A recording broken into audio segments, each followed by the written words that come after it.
Game of Kings, the Stuarts, is an evocation of the extraordinary era when these 4 Stuart kings lived through turbulent times.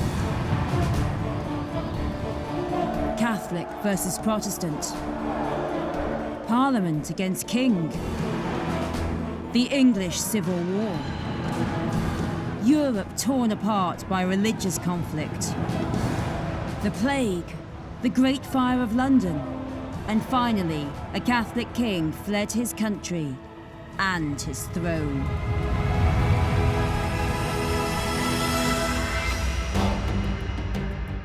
Charles I succeeded James I, who had inherited the throne from his mother, Mary, Queen of Scots, which had brought the two kingdoms together, but at such a bloody cost. Charles struggled to be the king that everyone longed for. From the very beginning of Charles's reign, Charles plunges England into 2 simultaneous wars. To fight both of the superpowers simultaneously is crazy, and the result, of course, is that all the campaigns are failures. He did believe in the divine right of kings. He believed he was placed there by God. Through history, we think Charles I lost his head, having lost a civil war. But we forget the years when he was seen as the luckiest monarch in Europe. He was a highly sophisticated king. He really put British visual culture on the map, both in terms of what he commissioned in the form of Rubens and Van Dyck, but also what he collected. Charles II, the Restoration would bring unity and glamour back to the country. The people were worn out by the austerity of Cromwell and the parliamentarian era, and ecstatically welcomed the new king. James II, the Catholic king of a Protestant country, was a disaster waiting to happen. In this series, we're looking at the reign of the Stuart kings through the lives of the Wynn family, who lived here at Gwydir Castle in North Wales. The Wynns rather prospered during the Stuart era. Sir John, the head of the family, had been knighted during the reign of King James I and was later elevated to the position of baronet. But it was during the reign of King Charles I that the connection between the two families grew closest.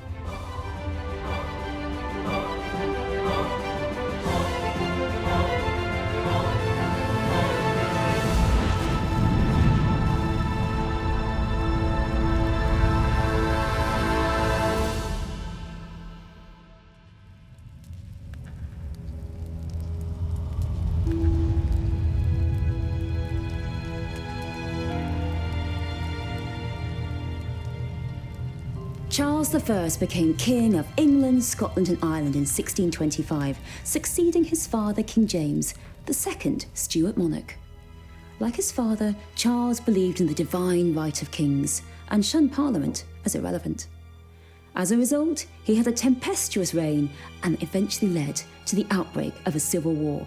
Sir Richard Wynn was a confidant of the new King Charles I, and he was appointed Groom of the Bedchamber and Gentleman of the Privy Chamber.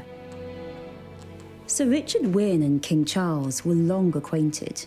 Richard had even joined his future king on a pretty disastrous trip to Spain in 1623. Charles had hoped to negotiate his marriage to the Spanish Infanta Maria Anna, daughter of King Philip III, but he was forced to return home, humiliated. Charles's abject failure in Spain was an absolute delight to many back home. They did not want their future king marrying a Catholic.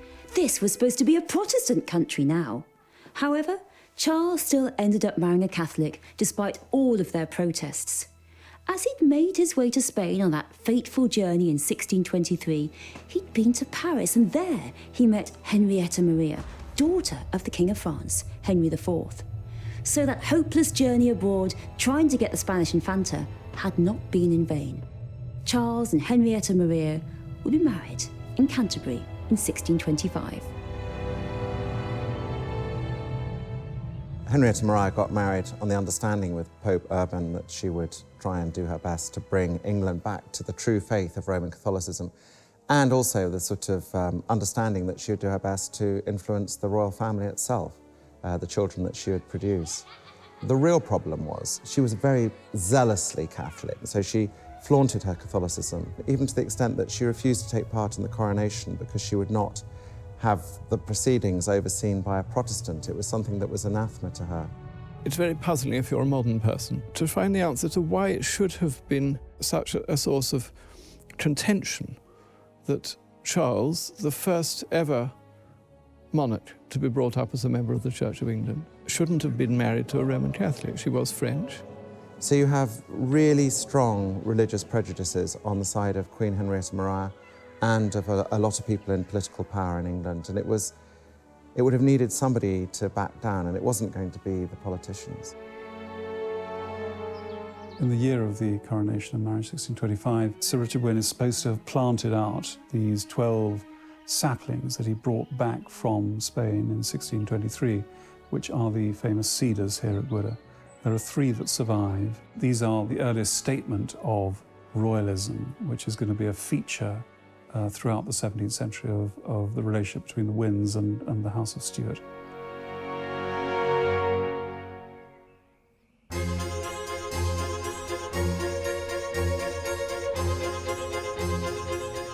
This is the Queen's House in Greenwich. The building was designed by the great architect Inigo Jones, and it was intended as a gift from King James I to his wife, Anne of Denmark.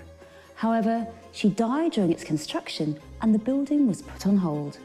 Construction recommenced on the Queen's House when King Charles decided it would make a wonderful gift for his new wife, Henrietta Maria. A second level was even added by Inigo Jones, and Henrietta became one of Inigo's key benefactors. Just like her husband, Henrietta Maria was a devoted patron of the arts. Fortunately for the Queen, she had Sir Richard Wynn as a treasurer to help fund her artistic endeavours. Sir Richard would sign off her payments and often paid with funds from his own estate. Sir Richard Wynn was now a firmly established figure in the royal house of Stuart. Treasurer to the Queen Consort, groom of the bedchamber to the King. This meant he had the right to touch the King, a rare honour. Of course, this also meant he was preparing the new King for his many portraits. One of the King's very favourite artists was the exceedingly popular Anthony van Dyck. Have you sat for many portraits yourself, Richard? 1 or 2, sire, though never for as skilled a man as Master Van Dyck. The better sort to know faster. Let us try that one.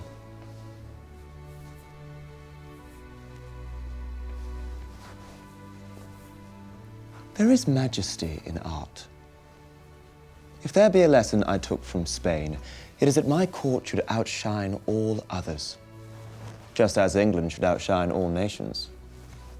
Excepting Wales, sire. Of course, excepting Wales. It's difficult to understate the impact that this genius of portraiture had. He was like an impresario, crying action. And for the first time, people genuinely began to move in pictures.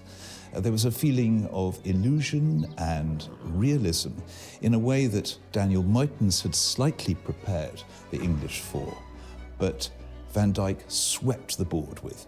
I mean, one of the first things that he did, and Charles I, of course, was highly aware of the possibilities of an artist like Van Dyck. He collected the works of Titian. He was familiar and through osmosis of contact with the works of the High Renaissance. He knew that there were ways of portraying him and his court in a way that was different from the past. No. No, it will not do. Take it away. Forgive me, sire. Did you fashion the collar, Richard? No, sire. Purchase it for my wardrobe? No, sire. Never make defense or apology before you be accused. Advice fit for statesmen, courtiers, and husbands. We shall try another. Physically speaking, he was not prepossessing. He had a slightly gnomish face, very pronounced, slightly goggly eyes. He was also very small. He was 5'4". He had bow legs. He had rickets when he was young. And so he needed an artist to transform this rather unprepossessing human form into something magnificent. And I genuinely feel that when you look at those portraits of Charles I, Van Dyck has elevated him with a subtle manipulation of the brush into an almost Christ-like figure. Van Dyck brought with him this box of tricks from the High Renaissance, and he dumped them down in London. And with all the tools, all the insights, all the technical brilliance and proficiency, all the sort of poetic mood that he was able to imbue his sitters with, he transformed the way we looked. Despite a whirlwind start to his reign, Charles faced the same difficulties as his father, King James I. A strained relationship with Parliament and an urgent need to raise funds through unpopular taxes would force his reign into extreme tensions. With the 30 Years' War raging on the continent, it wouldn't be long before the country plunged into its own civil war and blood would flow.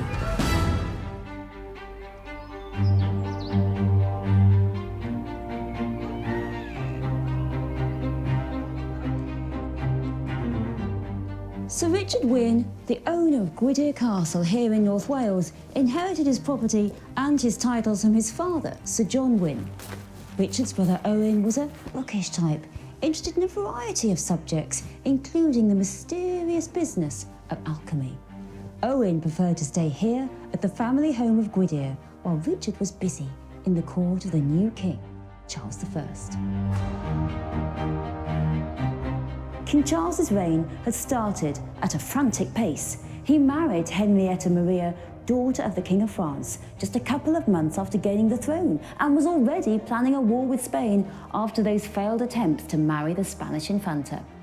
But Charles inherited the same problems as his father: a poor relationship with Parliament and a misplaced trust in a particular figure at court, the Duke of Buckingham. He'd been a favourite of King James and had retained a considerable amount of influence over King Charles as well. There was a sort of intense friendship, which I think started on both sides from a mutual regard of how powerful the other one was. You know, Buckingham because of his royal favour, which he certainly didn't want to lose with the change of ruler, and Charles because he wanted to be loved by his father, and what better way of being loved than to show favour for his favourite. There was a sort of element of intelligence on both parts that diplomatically they should make the most of each other because it was going to further their own interest. But after James's death, Buckingham maintained this extraordinary hold over the throne for the remaining 3 years of Buckingham's life.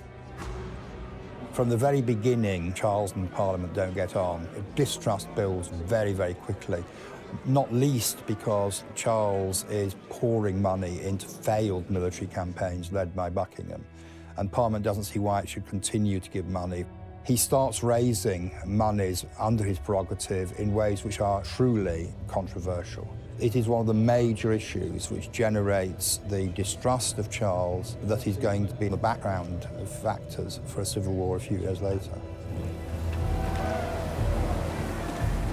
Despite a lack of finances, Charles pressed ahead with his intervention in the 30 Years' War, and an expedition was launched against Spain. Buckingham oversaw an alliance with the Dutch, and the plan was effectively to engage in piracy by raiding Spanish treasure ships returning from the New World with gold, and then to attack Spanish towns in order to drag the country out of the 30 Years' War. It was a complete disaster. Through bad luck and incompetence, at least 1,000 English soldiers died with nothing to show for it. People blamed the already unpopular Duke of Buckingham. The Record Parliament mooted impeaching him, and Charles dismissed them, spare his friend. But he couldn't protect the Duke of Buckingham from all the threats. On the 23rd of August, 1628, Buckingham was stabbed to death in Portsmouth by a disgruntled army officer. Charles and the court mourned Buckingham deeply, but the rest of the country pretty much celebrated his death. The rift between king and country was growing deeper. One of the officers, Felton, who had been on his first mission, stabbed him to death. And Buckingham knew the wound was fatal. He actually called it out. The shock in this country of the greatest non-royal in the country being just commonly assassinated was something absolutely astonishing. A lot of people didn't like the influence Buckingham had, but the thought of him suddenly being gone at the the blade of an assassin was something that took a lot of coming to terms with.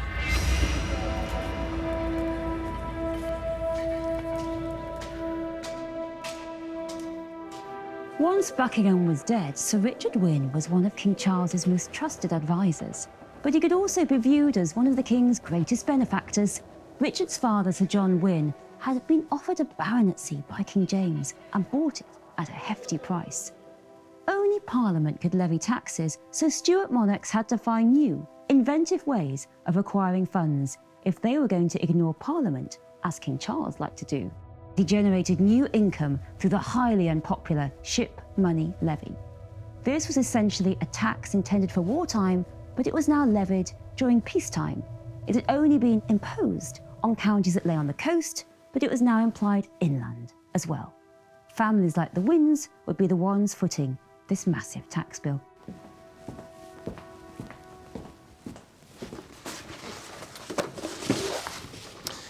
Drawn up by Master Inigo Jones himself. It's a bridge. By the surveyor to his majesty. I'm surprised the king can spare him. He must be a man much occupied. A generosity typical of his character. 25 shillings and fourpence. What? 25 shillings and fourpence. That's the king's demand, generosity, that arrived this morning courtesy of the sheriff. Ship money owed on our rectory. Are we to dispute over 25 shillings? That is but the latest demand, brother. We bear the Queen's debts, we pay the King's ship money. Were it not for the Irish estates, The King must have means. To gild his palace while our roofs fall in. Whitehall is dilapidated. It shames the nation. The nation has other concerns. I've seen the pamphlets. The printing press may echo a voice 1,000 times over. It is still but one man. Do not be swayed by malefactors in London.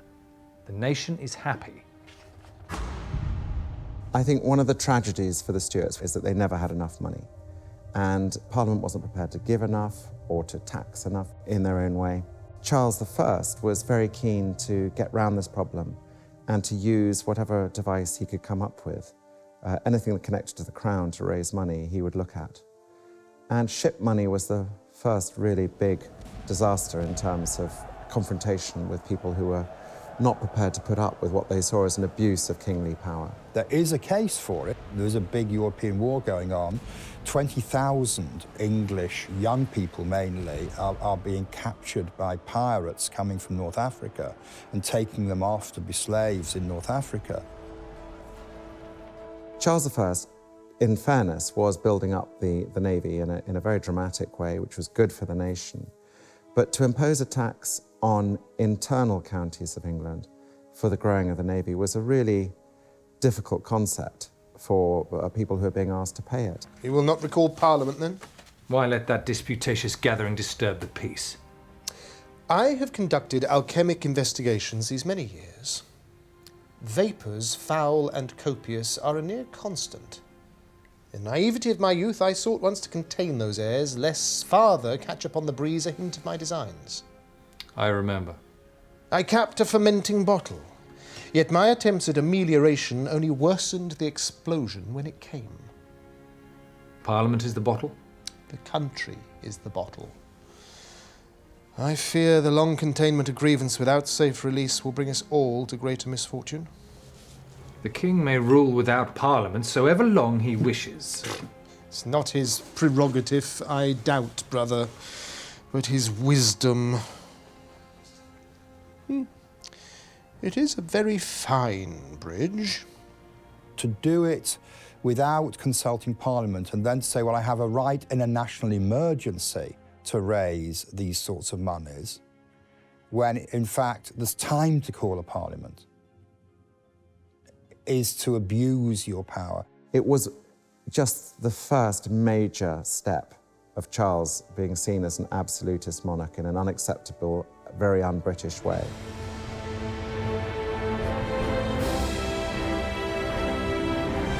The 30 Years' War had begun as a religious conflict between Catholic and Protestant states, and although King Charles had disengaged from the conflict, the religious divisions within his own kingdoms did not disappear. England, Wales, Ireland and Scotland all had their own unique, and combustible mix of Catholics and Protestants. Many also suspected Charles of secret Catholic sympathies. His wife was French.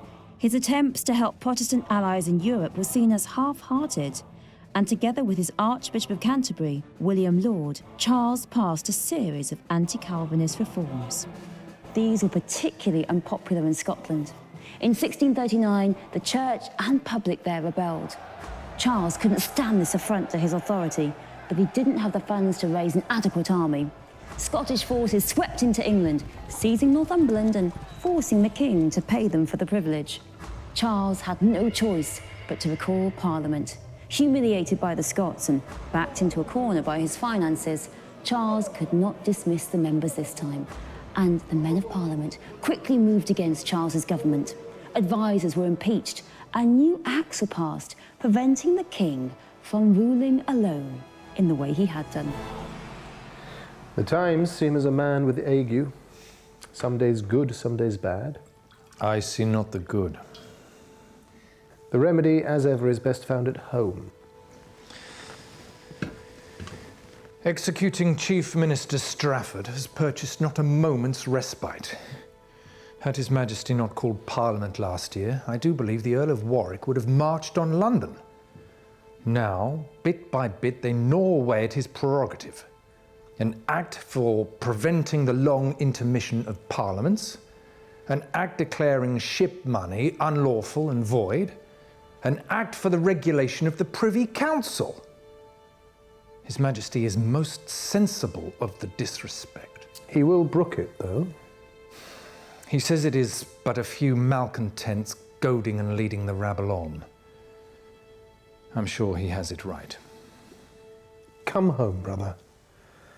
If it turns to conflict, I would not have you here in London. My place is with His Majesty.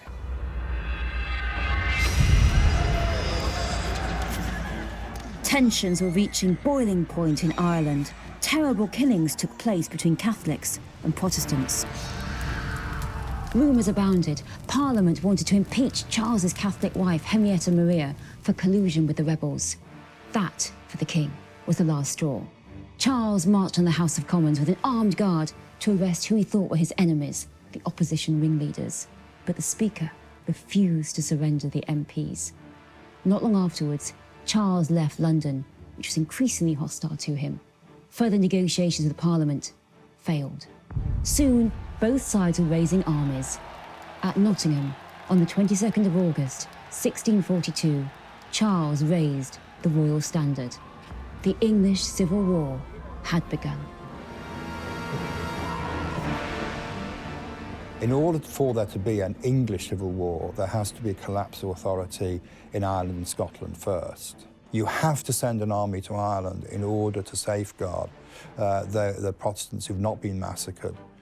You can't trust the king with that army, but the king can't possibly be expected to, as king, to give over the power to control armies to a parliament that is a legislative body. It's not an executive body. So that becomes the non-negotiable issue in which all the tensions in England burst forth into violence. I see the Civil War coming from a shifting of tectonic plates to do with politics, society and religion. There were very, very bloody things going on in the continent which show the intensity of religious feeling on both sides. There was a similar feeling over here about what is right religiously, and people believe passionately to the point of death in their particular brand of Christianity. I think one of the things about Charles I, almost his besetting sin, was tactlessness. They were so in love with their idea of what the church was and how it could be beautified that they were stupidly intolerant of the Puritans. Definitely, there was a class of people in the political sphere of England who believed that they should be representing the interests of the country versus the court. And equally vehemently, you have Charles I, and before him James I, believing absolutely rigidly in the divine right of kings. So there's a sort of religious conflict and a philosophical one about who's actually in charge of this country and what is it about. Come. Everything is ready, Your Majesty. Do you know what they say of me, Richard? In these pamphlets? I do not read them, sire. They say I plot with Rome. That I conspire for the propagation of popery in my kingdoms. They are seditious, sire. They are bane, lewd, and wicked. But fire must with fire be matched.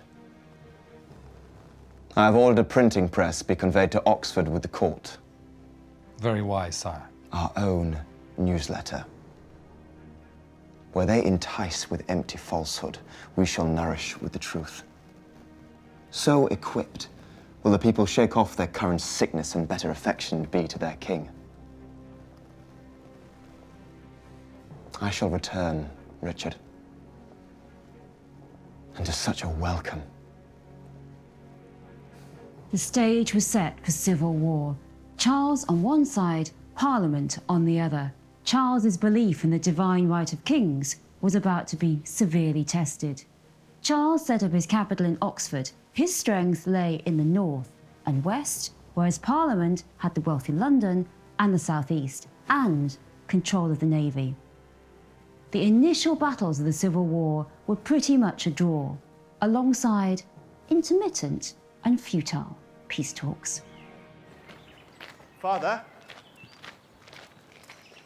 Father?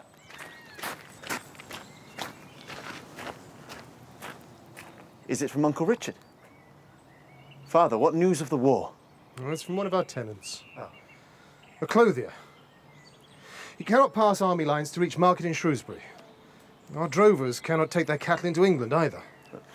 Perhaps they should fight instead, if their lord would not forbid it. Wisely, they keep themselves apart. And no matter if people think them cowards, if people talk of them so. Were I to hear such a word, I would correct it very seriously. I think the Royalists were in the ascendant from the summer of 1642 until Marston Moor in 1644, marginally. I think the energy of the Royalists was quite impressive, but the fundamentals were against the Royalists the longer the war went on. The Navy being for Parliament and London being for Parliament, and then when the Scots came in, that was really the turning point. He did believe in the divine right of kings. He believed he was placed there by God. It was his destiny as an anointed king to be the supreme head of the British state. Whereas the Puritans, fed with this Hebraic idea that there is only one king, namely Almighty God, disputed the idea that Charles Stuart, that man of blood, as they called him, should make any such claim. I am a man grown.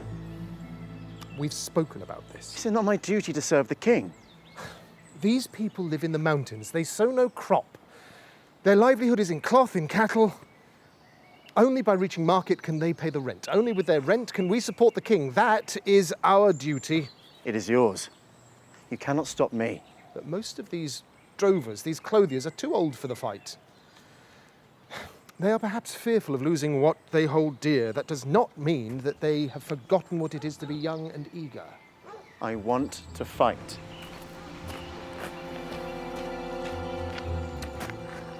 (1645) was a turning point in the civil war that had so far been a stalemate. Many in Parliament were unhappy that their advantage in resources hadn't translated into victory. They suspected some commanders of half-hearted leadership. They demanded change.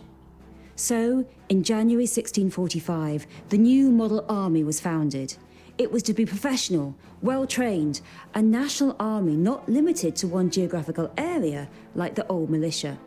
And promotion was to be based on merit, not on social status. The new model army first took to the field in late spring 1645 under the command of Sir Thomas Fairfax and Oliver Cromwell. Its first major battle was on 14th of June at Naseby, where it faced the king's smaller but more experienced force. The result? A stunning victory for the new parliamentary force. Naseby in Northamptonshire That's the one which really settles it, because once the king's main marching army has been destroyed and his wonderful, wonderful infantry, there's no way to come back for him. The amount of territory he now occupies is too little to support the war effort. The emergence of the new model army, his first great victory at Naseby, is a clear sign that Parliament now has an instrument that will ensure that they will not lose the benefits of their great victory in the middle of Northamptonshire. That Naseby defeat robbed Charles of his best men, his artillery, his stores, and his grip over the royalist heartland of the West Country. Charles retreated to his capital, Oxford. Later, Charles headed for Conwy Valley in North Wales, where he had loyal support. It's believed that he came here to Gwydir Castle upon the invitation of Sir Richard Wynn. Sir Richard Wynn was at the side of King Charles as his brother Owen received this message at Gwydir.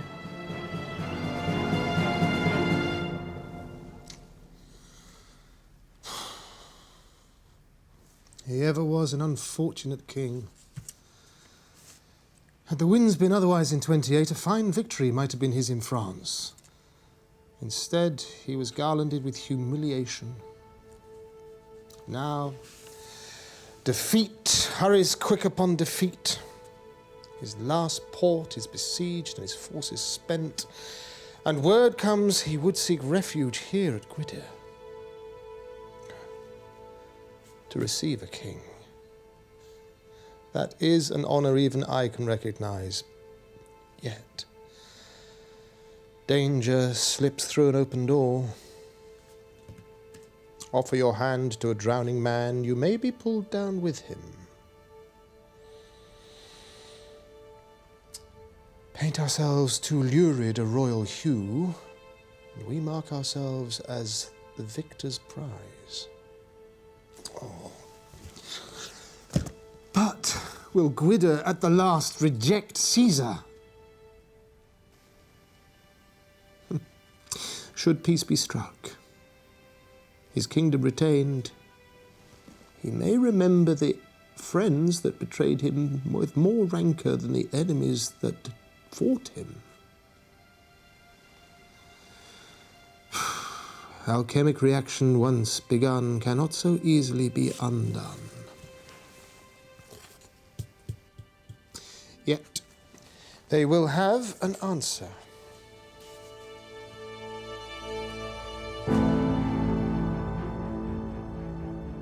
There was this king who was a charming man, had lots of good qualities, religious, thoughtful, very good family man, but a terrible king, and one who had taken very poor advice at a lot of key junctures.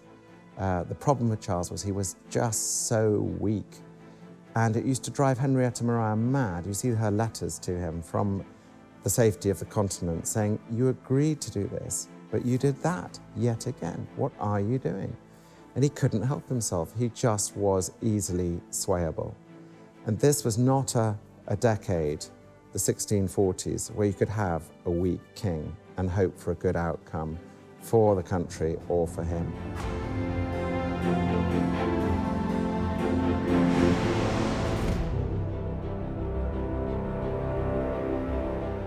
King Charles was running out of options.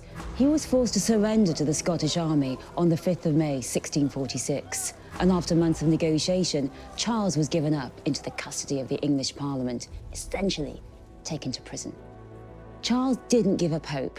He knew about growing divisions between the Scots and the English, and between Parliament and the new model army. So he had a plan. He made a secret agreement with the Scots. They would invade England and, with the help of the remaining royalist forces, return Charles to the throne. In return, Charles would establish a Scottish Presbyterian religion in England. The king, having lost the war, tries to win the peace. I mean, he tries to play off his enemies against one another, but it's not impossible that couldn't have worked.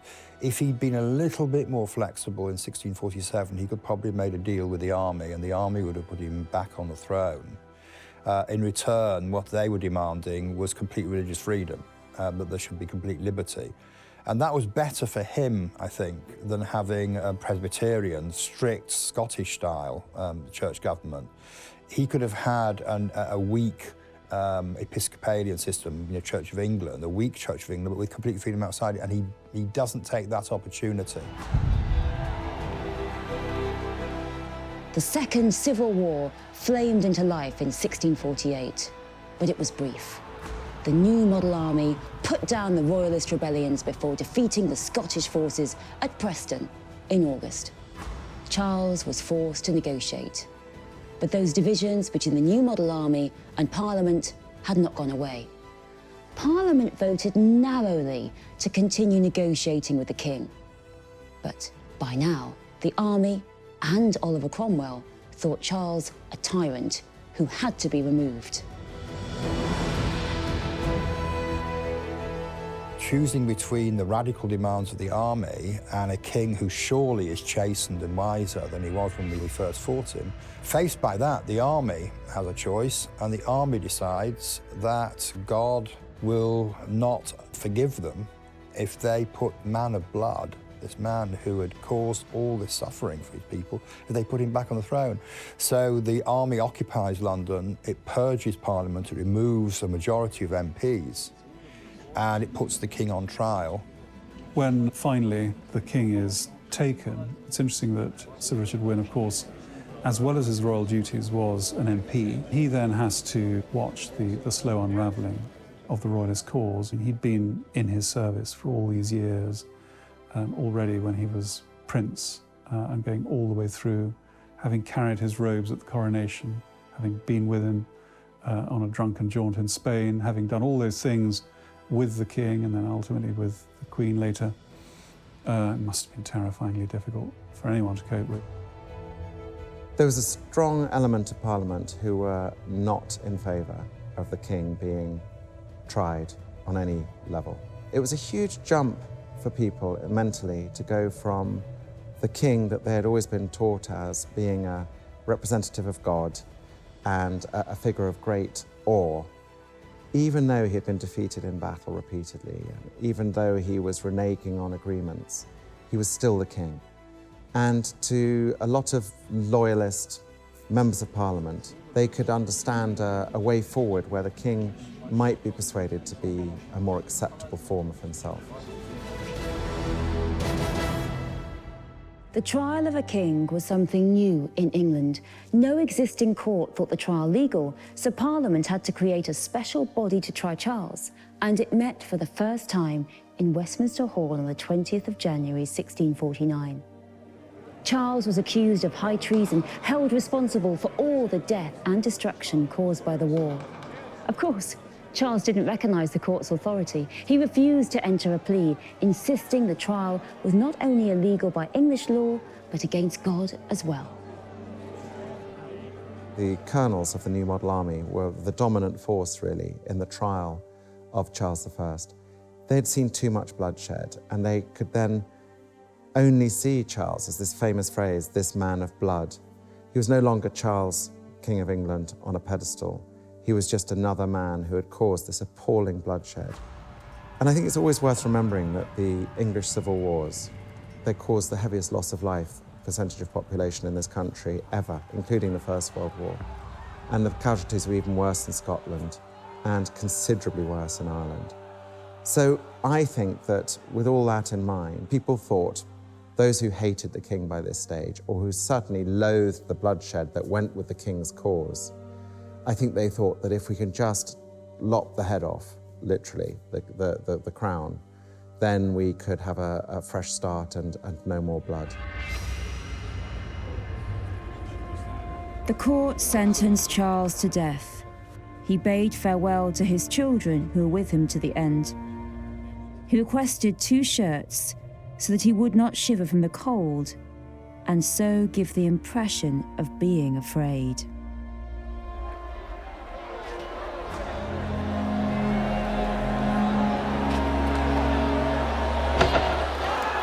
The king was beheaded on a scaffold outside Banqueting House in Whitehall on the 30th of January, 1649.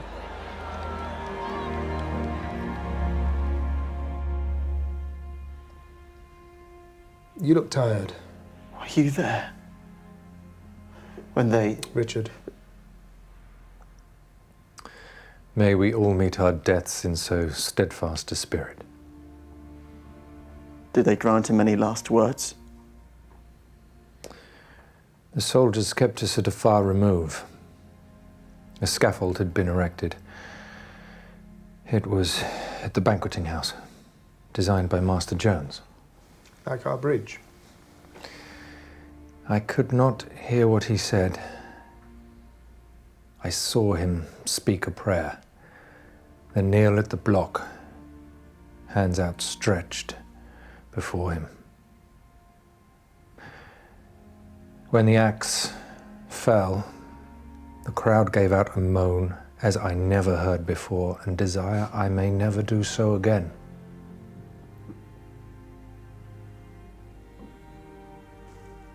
Charles, king and martyr.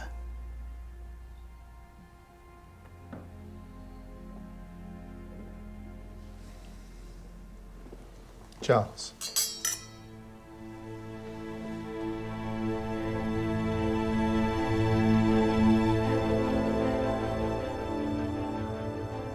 It's interesting that Sir Richard Wynn just sort of fizzles out, and a few months after the execution of the king, he's dead.